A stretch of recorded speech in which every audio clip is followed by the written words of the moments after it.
ఓం శ్రీ సాయిరాం. అమ్మ, మీరు తొలిసారిగా మరి తెలుగుదేశం పార్టీ అభ్యర్థిగా 2వ నియోజకవర్గ బరిలో దిగుతున్నారు. ప్రధానంగా బాబా గారి ఆశీస్సులు తీసుకున్నారు. మీరు గెలిచినాక తొలిసారిగా 2వ నియోజకవర్గ ప్రధానంగా మహిళలకు మీరు ఏం చేస్తారనే విషయం 2 ముక్కల్లో మరి మహిళలకు వివరించుకుంటున్నారు. నమస్కారం అండి.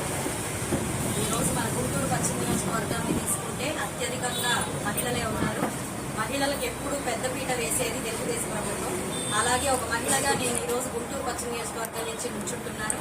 అంటే ఖచ్చితంగా నా తొలి ప్రాధాన్యత మహిళలకే ఉంటుంది. వారి కోసం నేను ఒక ఉమెన్ సెల్ని ఏర్పాటు చేయాలని అనుకున్నాను ఇదివరకే.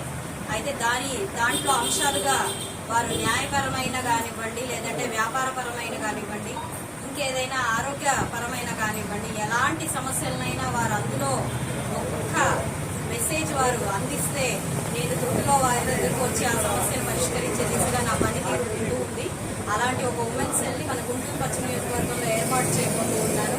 ఎప్పుడూ మహిళలకి, వారి సమస్యలకి, వారి అభ్యున్నతికి, వారి చేయూతకి సదా వెంటే ఉంటాను అని ప్రతి ఒక్క మహిళామ్మ తల్లికి కూడా ఈరోజు నేను ఈ మీడియా పూర్వకంగా హామీ ఇస్తూ ఇలాంటి ఒక అశేష జన ఆదరణని పొందుతూ ముందుకు వెళ్తున్నందుకు చాలా అద్భుతంగా ఉంది.